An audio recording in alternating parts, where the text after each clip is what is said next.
কেউ যদি 10 বার সূরা ইখলাস বা কুল হুয়াল্লাহ সূরা পাঠ করে, কয়বার? 10 বার, রাতে দিনে যে কোনো সময় 10 বার যদি কেউ কুল হুয়াল্লাহ সূরা পাঠ করে, আল্লাহ নবী সাল্লাল্লাহু আলাইহি সাল্লামের হাদিসে ওয়াদা রয়েছে আল্লাহ তাআলা ওই ব্যক্তির জন্য জান্নাতে একটা বিশাল প্রাসাদ নির্মাণ করবেন।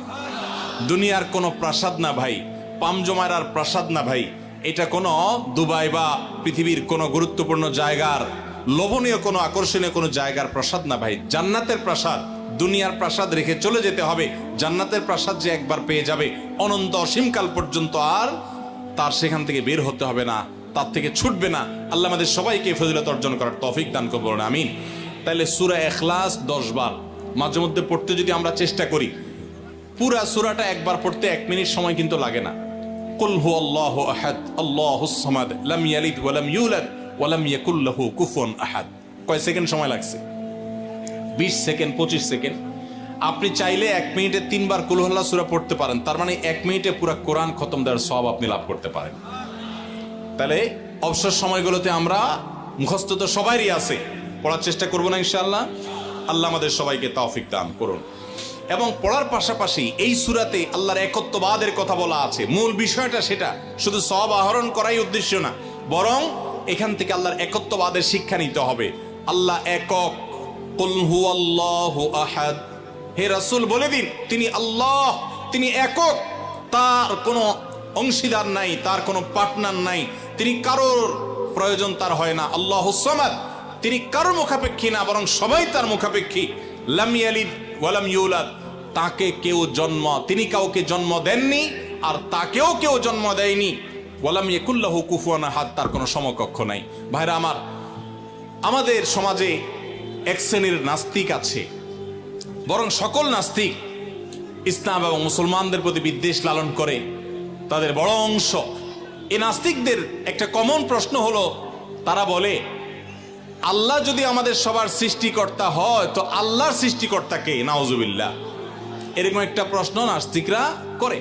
নবী সাল্লাল্লাহু আলাইহি সাল্লামকে কোন কোন মুফাসসিরদের মতে এই প্রশ্নটাই করেছিল ইহুদিরা। কারা প্রশ্ন করেছিল? ইহুদিরা। সেই জবাবে আল্লাহ তাআলা এই আয়াত নাজিল করেছেন এবং জানিয়েছেন যে আল্লাহ তিনি কারোর জন্ম দেওয়ার মুখাপেক্ষী নন, তাকে কেউ জন্ম দেয়নি, তিনি কারোর মুখাপেক্ষী নন। এখন প্রশ্ন হতে পারে, আচ্ছা আল্লাহ তাআলা তিনি আমাদের সৃষ্টি করলেন বুঝলাম, তাহলে আল্লাহকে কে সৃষ্টি করলো? যেটা নাস্তিকরা করেছে। এই প্রশ্নটা একটা অমূলক প্রশ্ন এবং ভুল প্রশ্ন। এই প্রশ্নটা একটা ভুল প্রশ্ন। কিভাবে ভুল প্রশ্ন? আল্লাহ তাআলা কি সৃষ্টি না স্রষ্টা? সবাই উত্তর দেন। আল্লাহ কি সৃষ্টি নাকি সৃষ্টিকর্তা?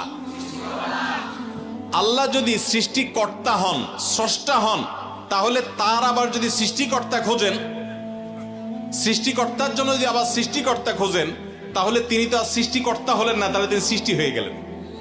কথা বুঝেন নাই? যার স্রষ্টা থাকে তাকে সৃষ্টি বলে। আমার একজন স্রষ্টা, এক সত্তা আছে, স্রষ্টা, যিনি আমাকে সৃষ্টি করেছেন, আপনাকে সৃষ্টি করেছেন, তাহলে আমরা হলাম সৃষ্টি। যাকে কেউ সৃষ্টি করে তিনি হলেন সৃষ্টি। আমাদের আল্লাহর যদি আরেকজন স্রষ্টা আপনি খোঁজেন, তার মানে আপনি আল্লাহকে সৃষ্টি মনে করতেছেন। আসলে আল্লাহ তো সৃষ্টি না, তিনি হলেন কে? স্রষ্টা। স্রষ্টার আর কোন সৃষ্টিকর্তার প্রয়োজন। যদি বলেন যে আল্লাহরও আবার সৃষ্টিকর্তা লাগবে, তখন তো প্রশ্ন আসবে সেই সৃষ্টিকর্তার আবার সৃষ্টিকর্তাকে? এইভাবে তো অনন্ত অসীমকাল পর্যন্ত যেতে থাকবে, এটা তো হতে পারে না। এই জন্য পৃথিবীর সব কিছু, সৃষ্টি জগতের সব কিছু কোনো কারণ ছাড়া হয় না। এক মহান সত্তা আল্লাহ রাব্বুল আলামিন, তিনি এমন এক সত্তা যে তিনি নিজে সবকিছু সৃষ্টিকর্তা, তাকে কেউ সৃষ্টি করেন নাই। তার আগে চিন্তা করে যদি আপনি হয়রান হন তো আল্লাহর কাছে পানা চাইবেন, বরং এই চিন্তা না করে আপনি আল্লাহর প্রতি ঈমান আনবেন, শয়তান থেকে পানা চাইবেন। এই যে 3 কুল, এই 3 কুলের আমল এত গুরুত্বপূর্ণ যে আপনাকে শয়তান যখন মনের ভিতর আল্লাহর অস্তিত্ব নিয়ে বাজে চিন্তা করায়, আমাদের কাছে যেসব প্রশ্ন আসে আজকাল, শত শত প্রশ্ন আসে যে হুজুর হঠাৎ করে মনের মধ্যে আল্লাহ সম্পর্কে বাজে চিন্তা আসে, খারাপ চিন্তা আসে, খারাপ কথা মনের মধ্যে আসে, এটা শয়তান করায়। এটা যখন মনের মধ্যে আসবে, সাথে সাথে আউযু বিল্লাহি মিনাশ শাইতানির রাজিম পড়বেন, এই সূরা ইখলাস, ফালাক, নাস পড়বেন এবং বাম দিকে প্রতীকী থুতু শুয়ের আগায় যে পরিমাণ থাকে এরকম থুতু বাম দিকে যদি নিক্ষেপ করেন এবং আউযু বিল্লাহ পাঠ করেন, আল্লাহ তাআলা শয়তান থেকে পানাহ দান করবেন। এবং মনে রাখবেন মুসলমানের মনের ভিতরে আল্লাহ সম্পর্কে বাজে চিন্তা আসলে বুঝতে হবে যে ইবলিস হাজির হয়ে গেছে। কে হাজির হয়েছে? ইবলিস আমার মনের ভিতরে কুচিন্তা ঢুকাচ্ছে। এটা মনে হওয়ার সাথে সাথে আমি আরো জোরসে বলবো, কুল হুয়াল্লাহু আহাদ আল্লাহুস সামাদ লাম ইয়ালিদ ওয়া লাম ইউলাদ ওয়া লাম ইয়াকুল লাহু কুফুয়ান আহাদ। আল্লাহ আমাদের সবার ঈমানকে হেফাজত করার তৌফিক দান করুন। ভাইরা আমার, তাহলে আমরা সূরা ইখলাস সম্পর্কে জানলাম, এই সূরার ফজিলত এবং মর্যাদা সম্পর্কে জানলাম, কখন পাঠ করতে হয় সেটাও জানলাম, এর অর্থও জানলাম। বেশি বেশি করে অর্থ বুঝে বুঝে প্রত্যেকটা আয়াতের অর্থ মনে করে করে নামাজে পড়বেন, সকাল সন্ধ্যা পড়বেন। কুল, হে রাসূল বলুন, হুয়াল্লাহু, তিনি আল্লাহ আহাদ, একক, আল্লাহুস সামাদ, তিনি কারো মুখাপেক্ষী না, সবাই তার মুখাপেক্ষী, তার কোনো স্রষ্টার প্রয়োজন নাই, সবার স্রষ্টা তিনি। লাম ইয়ালিদ ওয়া লাম ইউলাদ, তিনি কাউকে জন্ম দেননি আর তাকেও কেউ জন্ম দেয় নাই। ওয়ালাম ইয়াকুল্লাহু কুফুয়ান আহাদ, কুফু মানে সমান, তার সমান আর কেউ নাই, তার সামঞ্জস্য, তার সমতুল্য আর কেউ হতে পারে না। তিনি একক এবং অদ্বিতীয়। আল্লাহ তাআলা আমাদেরকে তার জাতের প্রতি, তাওহীদের প্রতি ঈমানকে সঠিকভাবে অবিচলভাবে রাখার তৌফিক দান করুন। আল্লাহ একক কোন দিক থেকে? ইবাদতের উপযুক্ততার ক্ষেত্রে আল্লাহ একক। ইবাদত আর কেউ পাওয়ার উপযুক্ত নাই। সমস্ত ইবাদত, সকল দোয়া, সকল প্রার্থনা শুধু কার কাছে হবে? অতএব কোনো বিপদে পড়লে কোনো মাজারে গিয়ে, কোনো মৃত মানুষের কাছে, কোনো মুর্দা পীরের কাছে, কোনো অদৃশ্য শক্তির কাছে সাহায্য চাইলে সেটা শিরক হবে, ঈমান নষ্ট হবে। সাহায্য চাইতে হবে সাথে সাথে কার কাছে? আল্লাহর কাছে। ভাইরা আমার, আমাদের অনেক মুসলমান ভাই আছে আল্লাহর কাছে সাহায্য চাইতে জানে না, আল্লাহর কাছে সাহায্য চাইতে জানে না, তারা বিভিন্ন মাজারে চলে যায়, শিরক করে ঈমানকে নষ্ট করে ফেলে। মনে রাখবেন, আমাদের সাধারণ মানুষের অনেকের মধ্যে একটা রোগ আছে, মনে করে যে আমার গুনাহগারের কথা কি আর আল্লাহ শুনবেন? এই মানসিকতা আমাদের অনেকের মধ্যে আছে না নাই? অনেকে দেখবেন নিজে দোয়া করে না, হুজুরের কাছে শুধু দোয়া চায়। হুজুরের কাছে দোয়া চাওয়াটা গুনাহের কথা না, এটা জায়েজ, চাওয়া যায়, কিন্তু নিজে না করে সারাদিন শুধুমাত্র হুজুরের কাছে দোয়া চাওয়াটা ভুল। আপনি নিজে আল্লাহর কাছে দোয়া করা শিখবেন। আল্লাহ বলেছেন যে উদউনি আস্তাজিব লাকুম, তোমরা আমার কাছে দোয়া করো। আল্লাহ বলেছেন আমি তোমাদের দোয়া কবুল করবো, আল্লাহ ওয়াদা করেছেন। আপনি যত নাখান্দা মানুষ হন, আপনি যত সাধারণ মানুষ হন, আমরা যত গুনাহগার মানুষ হই না কেন, আমরা যদি আল্লাহর কাছে হাত তুলে, হুজুররা যেরকম মায়ের পেজ দিয়া সুন্দর সুরে সুরে কণ্ঠে আপনার মধুরতা মাখিয়ে, তারপরে আপনার ছন্দের তালে তাল মিলিয়ে কবিতার ছন্দের সাথে আয়াত পড়ে দোয়া পড়ে আল্লাহর কাছে চাইতে পারে, আমরা এত সুন্দর করে চাইতে পারি না, কোনো অসুবিধা নেই। ভাইরা আমার, আল্লাহর কাছে চাওয়ার জন্য মায়ের পেচের কোনো কথার দরকার হয় না, চালাকির দরকার হয় না।